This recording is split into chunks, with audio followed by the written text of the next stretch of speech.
칭의 앞에 서다. 구원의 서정 두 번째 시간을 갖습니다. 지난 시간에 구원의 서정과 관련돼서 말씀을 나누면서 하나님이 우리를 선택하셨다 그랬죠. 그리고 하나님이 우리를 예정하셨다 그랬습니다. 선택하시고 예정하신 그들을 하나님이 또한 부르셨다 그랬어요. 부르시고 나서 끝나는 것이 아니고 부른 그들에 대해서 하나님이 의롭다, 칭하게 하셨다 그렇게 말씀을 했습니다. 로마서 8장 29, 30절의 내용을 가지고 말씀을 전했지만 그 내용이 우리가 구원을 덧입는 구원의 그 과정을 논리적으로 잘 소설하고 있는 본문이다 그렇게 말씀을 드렸죠. 기억을 떠올리시면서 하나님이 미리 아신 자들을 선택하시고 예정하셨다고 그랬습니다. 그러면 하나님이 미리 아심과 미리 예정하심은 어떤 것이었던가? 창세 전이었죠. 태초 전이었어요. 내가 이 세상에 조성되어지기도 전에 하나님이 익히 나를 예정하셨다고 그랬어요. 그 예정은 어떤 예정인가? 하나님께서 나를 끔찍히 사랑하실 그 사랑의 관계 안에서 하나님이 나를 구원할 자로 선택하시고 예정하셨다 그렇게 말씀을 드렸어요. 그래서 그 선택과 예정을 입은 그는 그 하나님의 사랑하심 안에서 부르심을 입는데 그 부르심의 방식은 하나님의 말씀으로 하나님의 말씀에 의한 콜링으로 부르심을 받는다 그랬어요. 그것이 소위 소명이라고 그랬습니다. 그렇게 부르심을 입은 자들을 하나님이 의롭다 칭하셨는데 로마서 8장 30절 말미에 의롭다 하신 그들을 또한 영화롭게 하셨느니라 그랬어요. 의롭게 하신 그들에 대해서 주님이 영화롭게 했다 하셨다라고 말씀을 하시는데 과거형이죠. 하나님께서 우리를 영화롭게 하셨다. 이 내용은 과거형인데 우리가 구원의 서정을 얘기할 때 성화의 과정을 뛰어넘고 바로 영화의 과정으로 들어갈 수 있는가? 그럴 수 없죠. 그럴 수 없어요. 그러면 영화롭게 하다 이 마지막에 구원의 서정에 해당되는 내용이 영화인데 그 영화롭게 했다라고 하는 이 말은 그러면 어떤 의미인가? 지난 시간 이어서 말씀을 짧게 볼까요? 사도 바울은 이미 예수 그리스도로 부름을 입고 그 하나님의 예정하심 안에 있는 인생은 무엇과 동일시하고 있느냐면 하나님의 뜻하심이 하나님의 입에서 선포되어지는 말씀으로 결정나면 그것은 곧 무엇으로 귀결되어지느냐면 현실로 분명한 역사로 실제로 완성이 되죠. 아멘인가요? 그래서 하나님 안에서 뜻하신 그 모든 것은 이미 하나님 안에서 끝난 거예요. 그래서 과거형을 쓰고 있어요. 잊으셔도 됩니다. 이런 표현을 우리가 얘기할 때 미래적 과거형 표현이라고 그래요.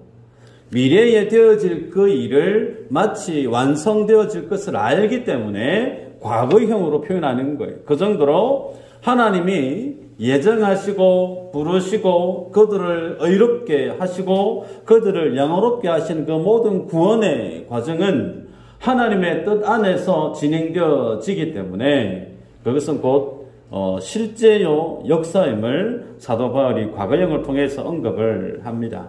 또 오늘은 둘째 시간인데요. 칭의에 대해서 좀 더 깊이 있게 볼 필요가 있습니다. 칭의. 장로교 성도들이 가장 익히 살고 있는 교리 중에 하나가 칭의 교리입니다. 그런데 그 칭의 교리를 제대로 정립하지 못하면 방종, 소위 하나님 예수님 믿으니까 나 이제 구원 티켓 검어진 거 똑같죠. 그죠? 나 예수 믿으니까 내 구원 받았으니까 그 이후부터 내 마음대로 사는 거예요. 성화에 대한 삶의 책임에 대한 내용을 가볍게 여기는 경우에 변수가 일어날 수 있는 여지가 칭의 교리에 대한 이해를 내가 제대로 정립하지 않으면 그럴 수가 있어요. 자, 여러분 하나님이 얘기하는 성경에서 말씀하는 의, 그 의가 어떤 의라고 했던가요? 사회적인, 법적인 justice라고 표현하는 그 의미로 뜻하는 의인가, 성경이 얘기하는 의가, 그거 아니라고 그랬죠. 성경이 말씀하는 하나님의 의는 우리가 사회에서 법정용어로 얘기하는 소위 의, 그 justice 의미가 아니라고 그랬어요? 그럼 그 의미가 어떤 의인가? 하나님의 예정하심 안에 있으면서 하나님의 사랑을 덧입고 있는 관계 안에서 하나님이 부여하는 의라고 그랬습니다. 예를 들어 볼까요? 집에 아들이 있어요. 아들이 있는데 정권이 군사 정권입니다. 우리 80년대, 90년대 초반 대학생들이 데모를 많이 해요. 그러다가 내 아들이 형사, 경찰들에게 쫓기다가 집에 뛰어들어와서 아버지 좀 숨겨주세요. 뛰어들어왔어요. 죄송합니다. 그 아버지가 장로님이라 하십시다. 장로님이 아들이 뛰어들어왔어요. 그러면 그 아버지가 아들을 어떻게 해야 되죠? 1번 숨겨주는 거예요.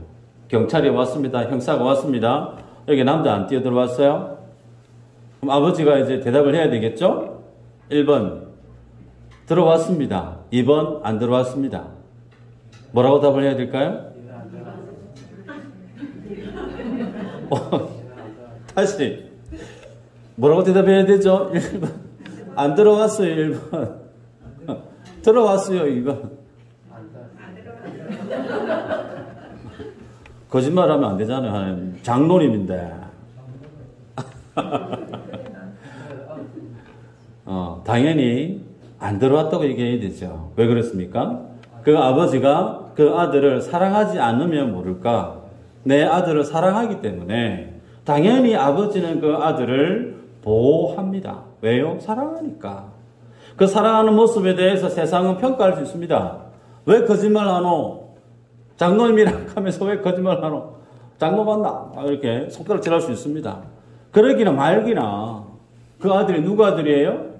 내 아들이에요. 그럼 내 아들이면 당연히 그 아들을 지키고 보호해야 될 모습이 아버지의 모습이죠. 다른 사람은 이렇게 저렇게 말할 수 있어요. 마치 그 모습이 뭐와 같은가? 하나님이 자신의 백성들을 예정하신 거예요. 그 아들을 주님이 의롭다 칭하게 하신 거예요. 그래서 하나님의 칭이 하나님의 의롭다 칭하는 그 내용은 어떤 내용이냐면 공평하지가 않습니다. 공평하지 않아요. 하나님의 예정 안에 있는 자에게만 하나님이 공평해요. 하나님이 구원하시기로 작정한 영혼들에게만 하나님이 은혜를 부어주십니다. 그래서 그들로 하여금 구원받게 하세요. 그러면 그 하나님의 은혜 밖에 있는 세상의 사람들은 하나님에 대해서 원망 불평할 수 있습니다. 왜 이스라엘 백성들에게만 은혜를 주시고 왜 우리에게는 그런 은혜를 주시지 않습니까? 하나님 불의한 거 아닙니까? 하나님 앞에 대들 수도 있고 원망할 수도 있어요. 그런데 여기에는 우리가 인정할 수밖에 없는 게 뭐냐면 하나님은 창조주시라는 거예요. 창조주께서 마음대로 하실 수 있어요. 피조물 된 우리가 하나님의 선택하심과 하나님의 예정하심과 하나님의 그 구원하심에 대해서 왜라고 던질 수 있는 권리가 있는가? 그럴 수가 없다는 거예요. 다니엘서 4장 35절 제가 읽어드리면 땅의 모든 사람들을 없는 것 같이 여기시며 하늘의 군대에게든지 땅의 사람에게든지 그는 자기 뜻대로 행하시나니 그의 손을 금하든지 혹시 이러기를 네가 무엇을 하느냐고 할 자가 아무도 없도다. 하나님이 하나님의 뜻대로 행하는 그 주권적인 하나님의 일하심에 있어서 왜 그렇게 했어요라고 말할 자가 있다고요? 없대요. 없다는 거예요.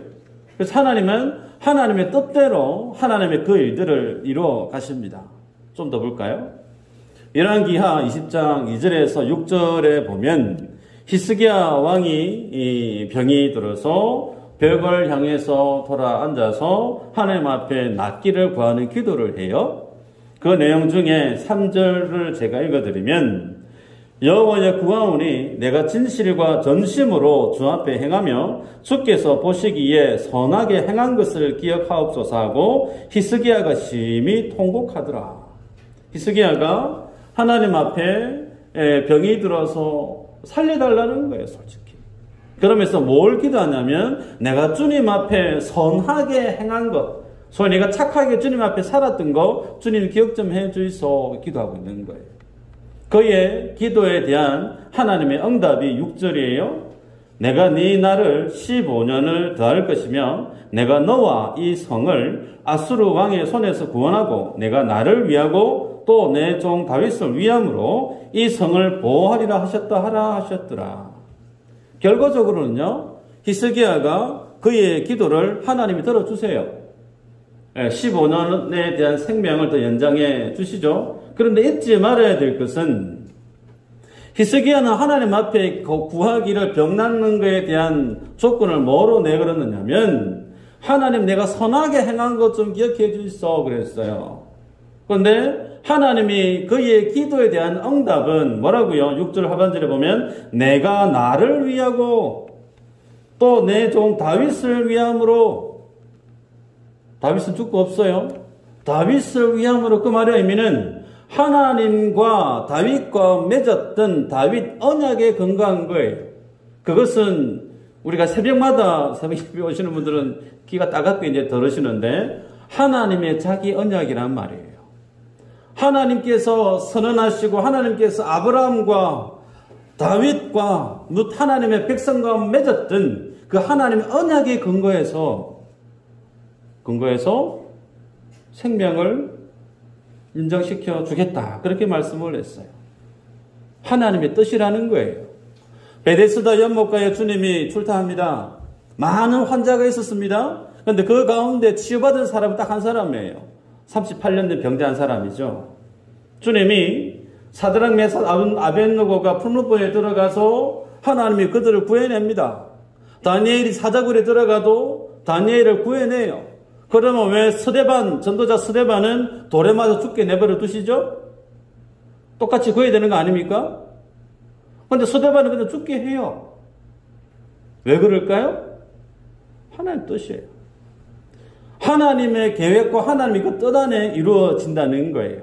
여러분, 문제는 이러한 하나님의 그 뜻이 내 인생과 상충되어질 때 내 계획과 내 생각과 정반대의 결과가 도출되어지면 그때 상당히 우리 인생들은 당황해하고 답답해하죠. 실제 우리 삶에는 내가 납득이 안 되는 경우의 모습들도 종종 만나게 됩니다. 왜 주님이 그때 내 사업의 길을 열어주지 않았는지, 왜 주님이 그때 그 사건, 그 사고를 좀 막아주시지 않았을까? 왜 그때 그 젊은 날에 저 남자, 저 여자를 주님이 꼭 소개시켜 주셔가지고 지금 이때 그 살게 해주셨을까? 웬수야, 그러면서 행복하죠. 근데 살아보면요, 그때는 하나님의 뜻하심과 하나님의 섭리를 도무지 알 수 없지만 그 시간의 터널을 훌쩍 지나고 나면 하나님이 그때 왜 나를 그런 삶으로 인도하셨는지 알게 됩니다. 예를 들어 볼까요? 사도 바울은 아시아로 선교를 가기를 정말 열망했어요. 한두 번 시도한 게 아니에요. 그때마다 하나님이 그 길을 막으십니다. 막아도 그가 계속 가려고 하니까 뭐하죠? 하나님 마게도냐 환상을 보여줍니다. 여러분, 신비한 체험을 좋아하지 마세요. 믿음 없는 사람이 구하는 것이 신비한 체험이에요. 말씀을 주시고 환경을 주셔도 깨닫지 못하니까 뭘 주죠? 환상을 보여주는 거예요. 정신 차리라고. 그제야 사도 바울이 깨닫고 마게도냐로 선교 사역을 물꼬를 틉니다. 그러고 난 다음에 어떻게 되죠? 로마가 복음화가 되어집니다. 여러분, 로마가 네로 이후부터 도미티안에 이르기까지 숱한 초대교회 기독교인들을 박해를 해요. 요세푸스 역사가사를 보면 예루살렘과 그 일대의 핍박으로 인해서 사람의 무릎 위까지 핏물이 고였다고 기록하고 있어요. 마차가 달리면 마차가 빠질 정도로. 그 정도로 많은 초대교회 사람들이 순교의 피로 그 땅을 적셨습니다. 카타콤에 들어간 초대교회 성도들이 어떻게 기도했을까요? 하나님, 로마를 왜 심판하지 않습니까? 로마를 좀 어떻게 좀 처리해 주세요. 기도하지 않았을까요? 근데 하나님의 뜻은 로마를 심판하는 것이 아니고 로마를 하나님의 복음으로 정복하세요. 로마를 하나님의 복음으로 구원해 내세요. 그 로마를 통해서 로마가 만들어 놓은 그 길, 모든 길을 로마로 통한다고 했던 그 로마의 도로, 로마의 행정, 로마의 문화, 로마의 그 모든 시스템을 총동원해서 뭐랄까요? 하나님의 복음이 가장 효과적으로 전 세계에 파급되게끔 하나님이 로마를 구원해내세요. 이런 원대한 완벽한 하나님의 플랜에 대해서 피조물 된 우리가 감히 상상할 수가 있을까? 하나님의 생각은 우리의 생각과 다르다고 그러죠. 높다고 그래요. 그래서 이런 원대하고 철두철미한 하나님의 완전한 그 뜻 앞에 인생이 내 힘을 뭘 좀 보탠다든지 아니면 내가 뭔가를 더 한다는 것이 가당키나 할 수 있을까? 아니요. 하나님은 하나님의 뜻대로 행하시는 주권적인 하나님이심을 우리가 믿어야 될 필요가 있습니다. 때문에 하나님이 하시는 그 모든 일이 우리 눈으로 볼 때는 어렵지 않을 수 있습니다. 하나님이 하시는 그 일이 어려운가? 아니요. 하나님이 어이롭기 때문에 하나님이 하시는 그 일이 어이로운 거예요. 인정하십니까? 하나님이 갓난아기를 다 죽이라. 이스라엘 백성들, 하나님의 예정안이 구원하시러 작정된 그 영혼들을 괴롭혔던 아말렉 족속, 하나님이 출애굽을 시켜서 가나안 땅에 몰아넣어서 하나님의 나라를 만들 그 땅에 있는 원주민 7부족, 하나님 어떻게 해요? 다 몰아내래요.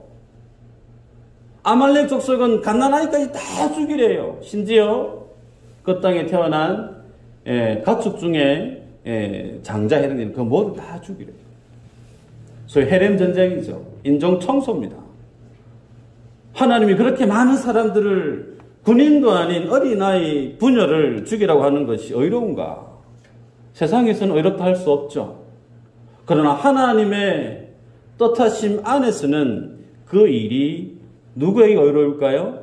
구원하시기로 작정을 입은 인생들에게는 의로운 거예요. 그래서 하나님은 자신이 구원하시기로 작정한 영혼들에 대해서 그 영혼들을 구원하시기 위해 하나님의 의를 행하십니다. 그래서 하나님의 의와 그 하나님의 사랑은 마치 무엇과 같으냐면 동전의 앞과 뒤와 비슷해요. 앞과 뒤는 다르지만 동일하게 동전이죠. 그래서 의는 사랑하기 때문에 요구되어지는 성도의 책임이에요. 하나님이 영혼들을 사랑하시기 때문에 그들에게 요구하는 하나님의 권리가 뭐라고요? 의라는 거예요. 하나님 앞에 구원을 입은 성도가 그 하나님의 사랑을 덧입었기 때문에 그 사랑을 표현하는 방식이 뭘까요? 의라는 거예요. 그래서 하나님 앞에 죄를 범한 인생이 하나님과의 관계를 회복하기 위해서는 의로워져야 되는데 그 의로워질 수 있는 매뉴얼을 하나님의 율법으로 이스라엘 백성들에게 잘 담아 주셨죠. 우리가 알고 있는 것처럼 율법은 어떠해야 되는가? 그 율법을 대할 때 마음과 생각과 선택하고 결정한 그 모든 것들이 선해야 됩니다. 그리고 참돼야 돼요. 그것이 율법이 담고 있는 정신이죠. 그죠? 만약에 그 모든 율법을 100% 다 내가 다 했다. 그러면 그 사람은 하나님과의 관계가 회복되어져요. 그와 동시에 그는 영생을 덧입을 수가 있습니다. 율법이 정한 그 모든 것을 다 행할 수 있는 사람은. 그런데 유대인들이 이 율법에 대해서 얼마나 열심히 순종하고 지키려고 애를 써서 하나님께 나아가서 하나님의 생명을 누리려고 했는지 그 열심이 대단했죠. 그래서 할 수만 있으면 하나님의 율법 앞에 자신의 삶을 동여맵니다. 착하게 살려고 그러고 신앙의 좋은 모습은 있는 대로 다 하려고 그러고 그래서 다른 사람이 볼 때 어떻게 보일까요? 야, 저 사람은 정말 믿음이 좋다. 예배 시간 빠진 적이 없어. 헌금에 대해서 얼마나 믿음대로 제대로 하는지 저 사람은 정말 대단하다. 유대인들이 이렇게 살았다는 거예요. 근데 그 모습이 분명 성실하고 신실하고 열심을 다해서 하나님 앞에 열심히 살고 있는 그 모습. 근데 그 모습에 대해서 하나님이 어떻게 평가하실까? 로마서 3장 20절이에요. 그러므로 율법의 행위로 그의 앞에 의롭다 하심을 얻을 육체가 없나니 율법으로는 죄를 깨달음이니라.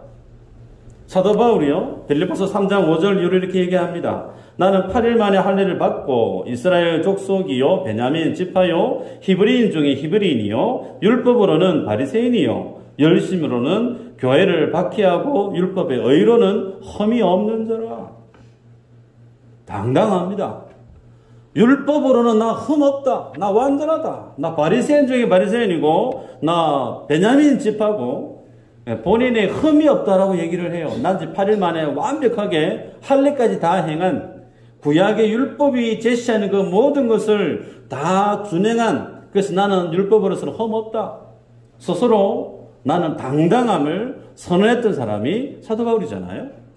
근데 그런 그가 겉으로 드러난 행위로 인한 율법의 의의 모습은 완전한 것처럼 보였지만 그 마음 속에 있는 율법에 대한 정신까지는 포장할 수가 없었던 거예요.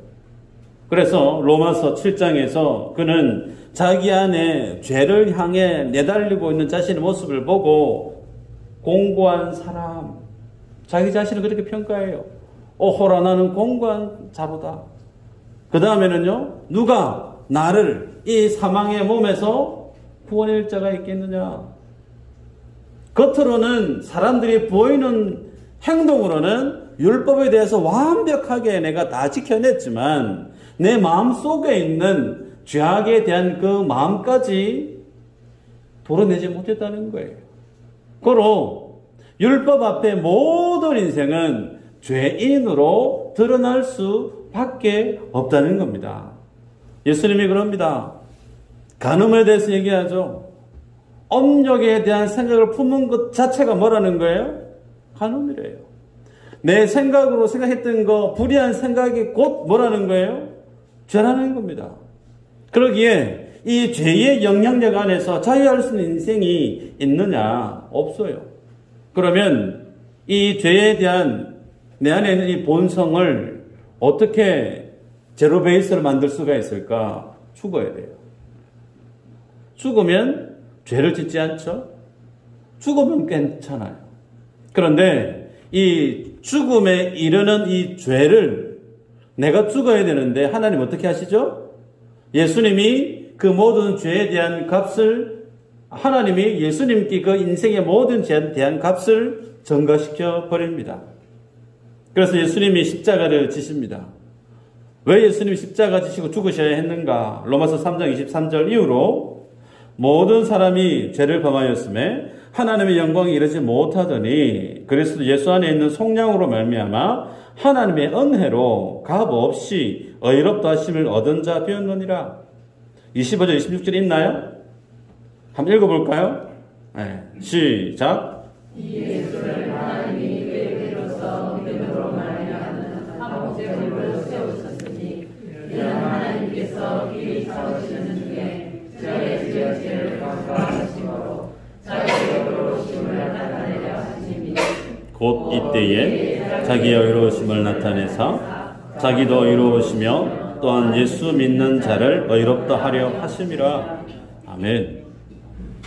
여러분, 하나님의 사랑에 대한 가장 기본적인 하나님의 요구가 의라는 겁니다. 그 의를 드러낸 율법이 바로 한결같이 불의한 인생임을 우리들에게 비춰주고 있어요. 그래서 하나님께서 자신의 독생자 예수 그리스도를 화목제물로 드렸던 이유는 말씀 그대로 하나님이 우리의 죄를 간과하심으로 벌하지 않고 내버려 두심으로 어떻게 해요? 하나님이 의로우심을 나타내 보였다라는 겁니다. 하나님의 그 의를 인생의 죄를 그대로 벌하지 않고 인생의 죄를 예수님께 전가시킵니다. 그리고 예수님은 하나님이세요. 완전하신 하나님이세요. 그 하나님 대신 예수님의 그 의를 누구에게요? 죄로 번복되어져 있는, 죽어야만이 끝날 수 있는 우리들에게 그 하나님의 죄를 전가시켜 준 거예요. 그리고 우리의 죄는 어떻게 해요? 예수님께 넘어간 겁니다. 이것이 레위기에 보면 제사법이 있죠. 제사법. 번제, 화목 쭉 있는데 가장 기본 첫 번째 요건이 뭐냐면 제물을 들고 오는데 흠이 있으면 돼요? 안 돼요? 흠이 없어야 돼요. 왜요? 흠이 있으면 죄인이 안수기도를 해서 자신의 죄를 전가시켜줘야 되는데 흠이 있는 제물을 끄집어 오면 내 죄가 그 양, 그 송아지에게 전가되어질 수가 없는 겁니다. 그래서 하나님께 드려지는 그 제물은 반드시 그것이 소든 송아지든 비둘기든 그걸 떠나서 반드시 뭐 해야 돼요? 흠이 없어야 돼요. 무흠해야 돼요. 그래야만이 제사 드리는 당사자의 죄가 제물에게 전가되어지고 그 무흠함이 제사 드리는 당사자에게 전가되어지는 겁니다. 그래서 주님의 제사법을 통해서 이 땅에 오실 예수님이, 죄 없는 예수님이 죄 있는 우리를 위해서 십자가에 죽으시는 그 사건을 예표로 보여주신 것 아닙니까? 그러기에 여러분, 우리는 예수님의 그 의를 공짜로 받았어요. 아멘인가요? 뭐 열심히 일해가지고 돈 지불하고 받은 거 아니에요. 하나님이 우리에게 그냥 값없이 공짜로 주셨어요. 그렇게 우리는 구원을 얻었다는 거예요. 근데 여기까지 구원에 대한 이해를 우리가 하고 있는데 현대 교인들은 여기에서 이제부터 좀 고민이 돼요. 어떤 고민이 되냐면 하나님의 은혜로 우리가 구원을 받고 믿음으로 구원을 받고 공짜로 예수님의 그 의를 내가 받게 되긴 되어졌는데 가만히 있으면서 구원받기가 좀 미안한 거예요. 그래서 뭔가 좀 보태야 될 것 같은 그런 마음이 작용이 되는 겁니다. 그래서 뭔가 열심히 해야 하나님 앞에 뭔가 내가 좀 하는 것처럼 여겨지는 마음이 생길 수가 있습니다. 여기에 대해서 예수님이 비유를 하신 말씀이 있어요. 포도원의 품꾼 비유인데 마태복음 20장 이후로 보면 포도원의 주인이 포도원 농장을 경영을 하는데 일꾼이 필요하죠. 그래서 일꾼을 데리러 갑니다. 3시, 6시, 9시, 11시 4번 나가요. 유대의 시간 더하기 6을 하면 오늘 우리의 시간대입니다. 그러면 3시면 몇 시예요? 아침 9시죠. 아침 9시 일할 사람을 데려와서 일을 시키는 거예요. 그런데 마지막에 11시입니다. 11시면 몇 시예요? 계산이 안 됩니까? 퇴근 시간 다 된 거예요. 불과 1시간도 채 못했습니다. 그래서 일을 다 마치고 난 다음에 포도원 주인이 이제 계산을 할 거 아니에요. 제일 먼저 제일 늦게 11시에 왔던 사람부터 한 데나리온을 줍니다. 그죠? 그러면 맨 마지막에 처음 왔던 아침 9시에 왔던 그 사람은 나는 더 열심히 일했으니까 나는 좀 더 많이 주겠지. 그런 생각을 가졌던 것 같아요. 그 주인이 한 데나리온을 똑같이 줍니다. 그랬더니 한 데나리온 받았던 사람이 반응이 뭐죠? 왜 똑같이 주냐고. 억울하다고. 나 더 많이 열심히 일했는데 더 줘야 되는 거 아니냐고. 따져요. 그때 포도원 품꾼이 주인이 뭐라고 얘기하죠? 내 것을 가지고 내 마음대로 하는데 내 것을 가지고 내 마음대로 하는 이것이 내가 불이하냐? 라고 물어요. 이게 뭐냐면요.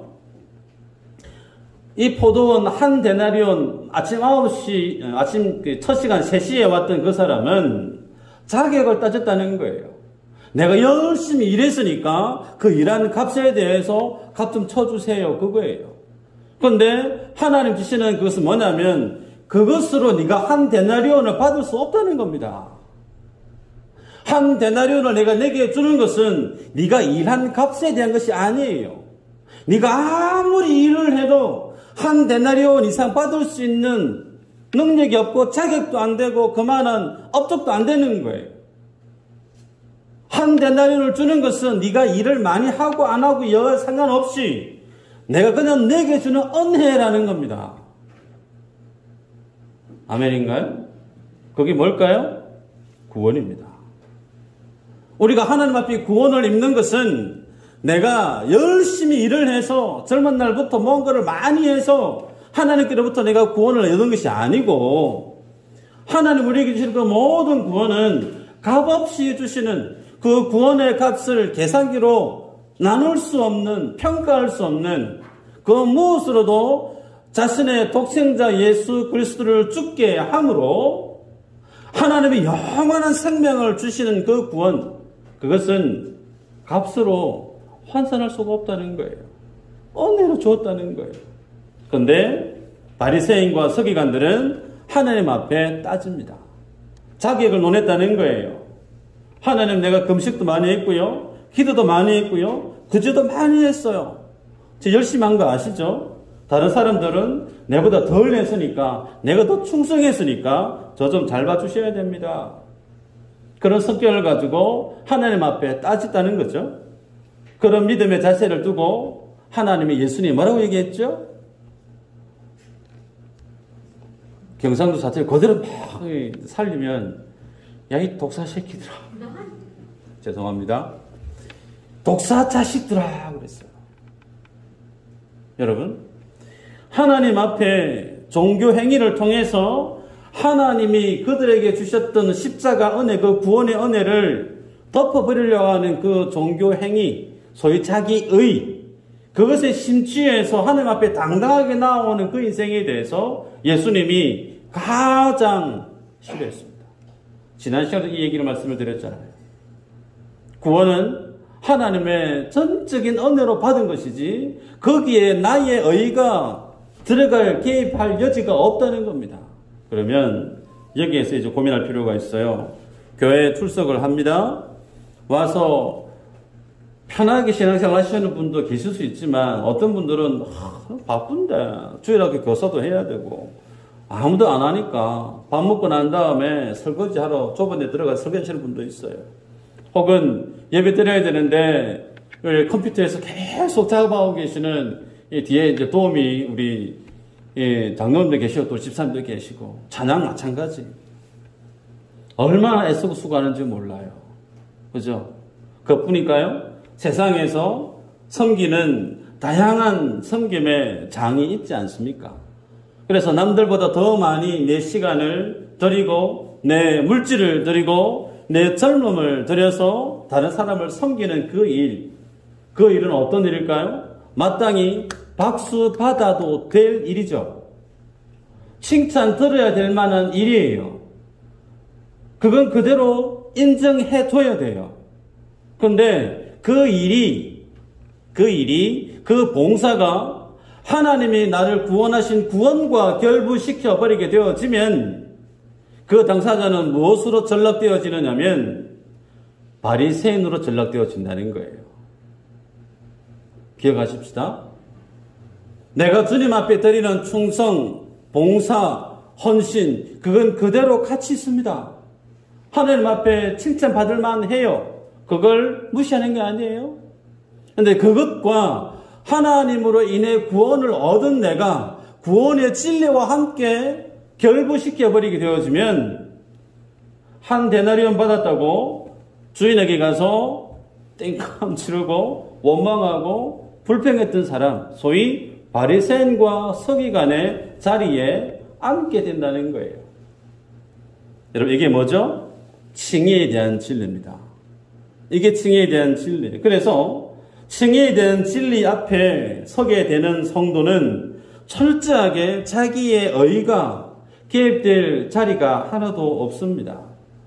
그 칭의의 교리 앞에 서게 되어지면 오직 죄인된 자기 자신의 모습만 선명하게 보일 뿐이에요. 그래서 지난 시간에 말씀을 드렸지만 우리의 구원은 나의 행위에 있지 않고 하나님의 은혜에 있음을 알고 이 진리를 아는 사람은 뻔뻔함이 묻어나야 돼요. 뻔뻔함.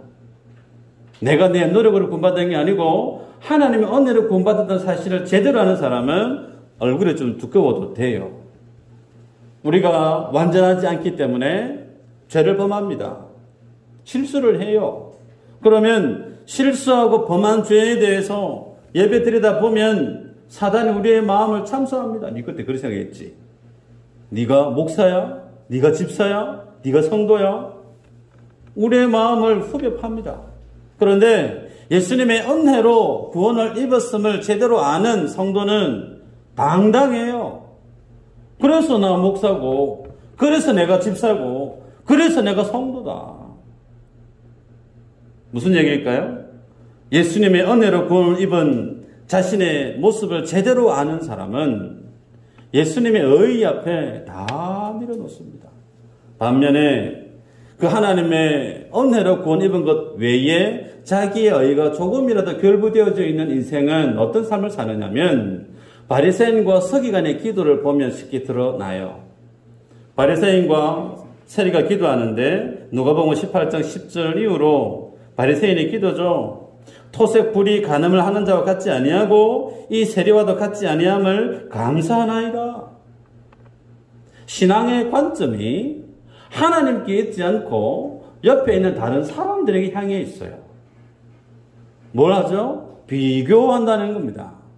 신앙생활 하면서 하나님 앞에서 자신의 믿음을 경주하는 것이 아니고 옆에 있는 사람을 많이 의식한다는 겁니다. 뿐만 아니라 다른 사람에 비해서 내가 많이 뭔가를 하고 있기 때문에 다른 사람에 비해서 내가 우위에 있다는 사실을 가지고 스스로 뭐 할까요? 위로를 삼고 그것으로 위안을 삼는 거예요. 그것으로 기쁨을 누리는 거예요. 그래서 자신의 의를 가지고 서 있는 인생은 타인의 평가에 대해서 상당히 예민합니다. 어쩌면 과민 반응을 보일 수도 있습니다. 왜요? 나의 행복이 내가 만들어 놓은 공적에 있는데 그 공적을 다른 사람이 인정해 주지 않으면 그걸 견뎌내지를 못하는 거예요. 반면에 자기가 정말 주님 앞에 죄인임을 아는 인생은 다른 사람이 나를 무시해도 거기에 일희일비하지 않습니다. 내가 열심히 수고해서 만들어놓은 그 결과물이 다른 사람에 의해서 절하되어지고 폄하되어져도 그것을 가지고 이를 뚝뚝뚝 깔고 시험 들고 그러지 않는다는 거예요. 왜요? 그럴 수도 있지. 내가 완전하지 않으니까 그럴 수도 있지. 그러면서 자신의 삶을 그냥 반추하는 겁니다. 여러분, 우리가 정말 예수님의 십자가 복음 안에서 이 복음 안에서 구원받은 내가 주님의 자녀가 맞다라고 하면 우리들은 철저하게 내 안에 내가 만들어 놓은 나의 업적, 내가 쌓아놓고 있는 나의 그 영광이라고 하는 그것들 어떻게 해요? 철저하게 버리셔야 돼요. 철저하게 버리셔야 돼요. 내가 교회에 뭘 했다. 그것을 스스로 뿌듯해하고 있으면 그것이 뭐라는 거예요? 나를 넘어지게 하는 것입니다. 반면에 필사적으로 성도는 하나님이 주신 그 십자가의 의, 주님의 그 보혈의 그 공로를 어떻게 해요? 할 수 있는 대로 매달리셔야 돼요. 나를 철저하게 내려놓는 것이 자기 부인의 삶이고 나의 모든 것을 내려놓으신 자기 자신의 부인의 삶이고 그 자리에서 누구를 붙잡는 거예요? 주님의 의를 붙잡는 거예요. 그래서 하나님은 구원받은 우리에게 뭘 보시느냐면 예수님의 의가 있느냐라는 거예요. 내 독생자 아들 십자가에 못 박아 죽일 정도로 내가 너를 그렇게 사랑했는데 그 사랑의 모습이 뭐라고요? 의라고 그랬습니다. 그 의를 네가 가지고 있느냐. 그래서 우리들은 할 수만 있으면 나를 위해 돌아가신 예수님의 그 의를 붙잡는 그 일에 매진해야 됩니다. 그래서 하나님의 십자가 의를 붙들고 살아가는 사람은 다른 사람의 시선에 대해서 자유할 수 있어요. 그렇지 않고 나의 의를 가지고 붙들고 살아가는 사람은 다른 사람의 시선에 대해서 불편해합니다. 이제 나 스스로를 점검할 필요가 있어요. 여러분이 신앙생활 하실 때 사람을 많이 의식하시면 그 정도로 여러분들은 하나님 앞에 내 자신을 세우지 않고 있다는 거예요. 하나님 앞에 나의 믿음의 삶을 경주하는 인생은 다른 사람에 대해서 자유합니다. 바라기는 우리 모두가 이 믿음의 여유가 넘치기를 주 이름으로 축복을 해요. 다른 사람을 나보다 더 낮게 여기고 나의 죄됨을 철저히 인정하고 매 순간마다 주님의 그 보혈만 의지하고 그 공로만 붙들고 그것만 자랑하면 돼요. 그게 가장 주님이 기뻐하시는 성도의 모습이죠. 이 삶으로 주님 앞에 믿음의 삶을 살아내는 우리 모두가 되어지기를 축복합니다.